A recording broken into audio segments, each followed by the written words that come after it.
Ayan.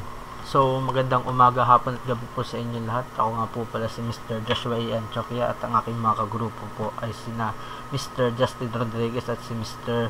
Rafael Lorena. Yan. So, today we're gonna show you on how to do a collaboration in GitHub using GitHub Desktop. Yan. So, this is our IT Pelec Finals activity, collaboration. Yan. So, first of all, unfortunately na hindi po natin makakasama sa collaboration si Mr. Rodriguez at si Mr. Lorena due to some technicality issues and lack of devices currently.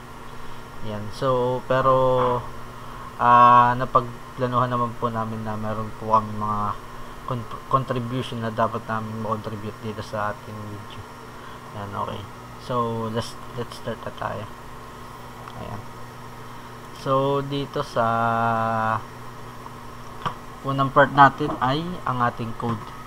This code is consisting of 75 lines of code. Yan. Yan po. Ang aming mga ginamit po dito, mga examples po ay list and image sources. So, pag nirun po namin siya, ito po ang lalabas sa kanya. Ito po ang magiging output ng aming code. Ayan. Ito pong household items. Yan, website na yan.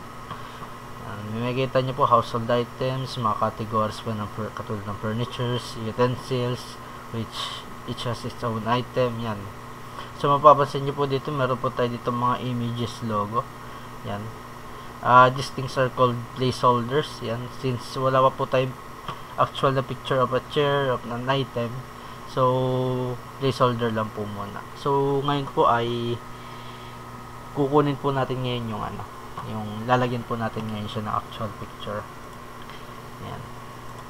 So, transition. So, pagkukuha po ng actual picture po ay dadownload lang po kayo ng any kinds of pictures po. Then, tag dito, i-copy pat nyo lang po. Ayan. Yan. Nung nirun na natin ko dyan, nagkaroon na siya ng mga pictures. Ayan, sa furniture may table na, picture ng table, chairs, sofas, as well as in utensils, spoons, forks, knives. Yan. So, pagkatapos naman po, ang next step po natin ay pupunta po tayo sa ating GitHub. Yan. So, dito naman po sa GitHub Desktop, punta mo naman po tayo dito sa ating current repository, and add, click add. Anitayin lang po natin yan. Okay. Tikad ulit. Ayan. Then, create new repository. Then, yan. Repository name. Gagawin natin name ay IT Pelec. Yan. Collaboration.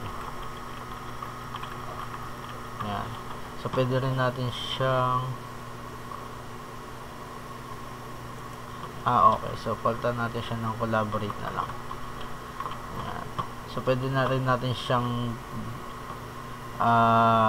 gawin ng different paths. Then, check lang natin tong initialize this repository with readme. Then, create lang natin siya. Yan. Ayun na siya. Naglabas na siya sa tabi.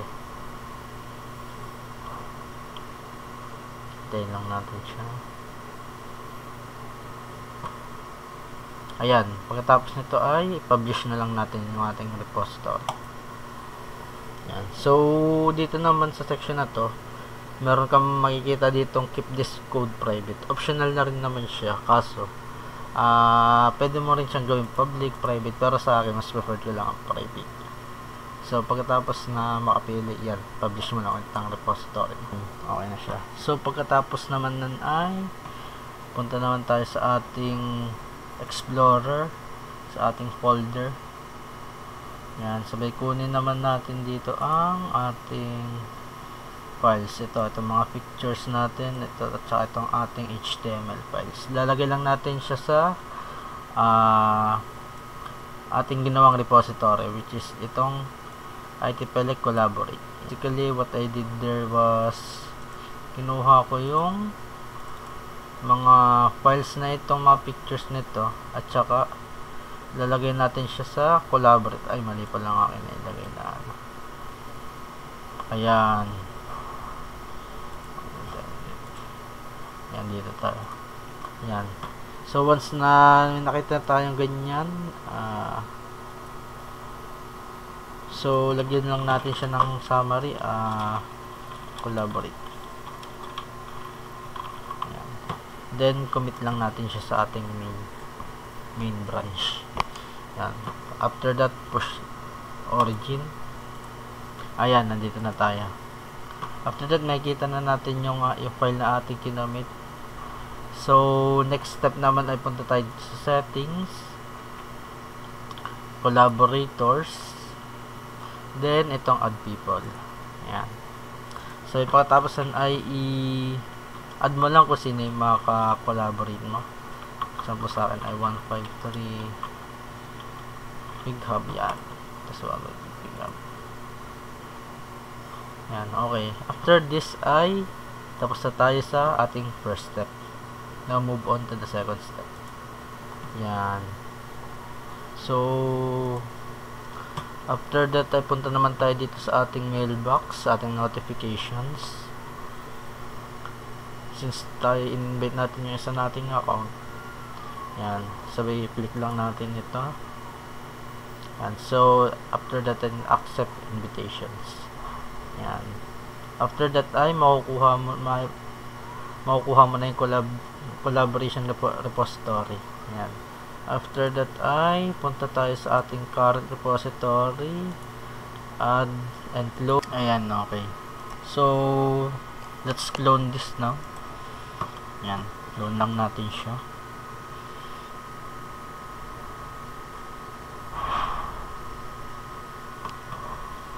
Okay. Ayan. So, na-clone na natin siya. Commit lang natin siya sa ating main. So, nakita natin na ito na yung ating linon na repo. Kunin lang natin siya. Ayan. So, as you can see, ito ang ating code structure at may makikita kayong utility list. Ayan. So, yan ang gagawin natin. Dadagdagan lang natin yan. So, let's check yung ating ginawa.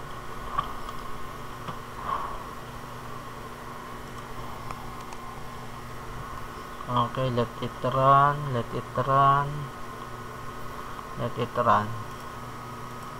Ayun, okay na siya. Ayun, ito na yung kanyang pictures ng utilities and utensils. Yan. So, after that ay, dako naman tayo sa ating GitHub desktop. Yan, kung saan makikita na natin itong ating mga changes. So, pagkatapos nun ay, gawa tayo ng ating sariling branch. This branch. Ayan. Actually, gawa na tayo ng bagong branch. Yan, new branch na lang siya. Bagong branch natin ay user 1. User 1. Ayan, pagkatapos nun ay wait natin siya. I finish.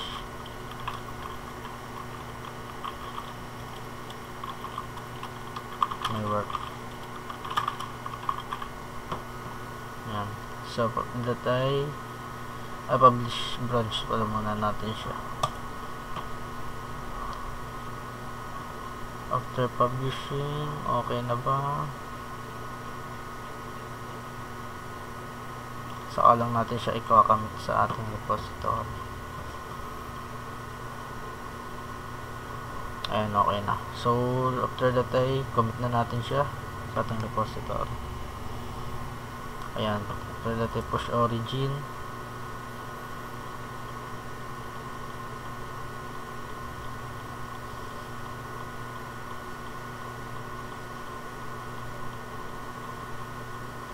Ayan, okay na siya. So, dadako na tayo sa last part. Tapos na tayo sa ating second part. Ayan, okay. So, after that ay punta na tayo sa ating GitHub desktop at kunin na natin yung ating branch na ginawa kanina. Ayun, ito na yung branch na ginawa kanina. So, naglipat lang ako ng sa isa kong account para makuha itong branch na to. Yan. So, para sa na pull request lang tayo. Yan. Create pull request. Ayan. So, sorry for what I did there is, may makikita ka ditong, tag dito. Pull request. After ng pull request ay merge lang siya. Ayan, naka-merge na siya sa akin. Sorry, hindi ko na kasi nakita. Ayan. So, pagkatapos mag-merge ay punta ko. Saan natin na andito na yung kanyang, saan na yung VS Code ko? Ayan. Ito ba yun? Ayan. Ito, makikita na natin dito sa ating VS Code na andito na yung kanyang, yung aking ginawang file, yung isang line of code. Yan, tingnan natin, i-try natin siya i-run. Yan, ito. Yan, no. Okay na. Ito na, furniture, utensils, and utilities. Okay na. Ito na yung aking inad. So, yun lang. At dito na ako nagtatapos ang aming video.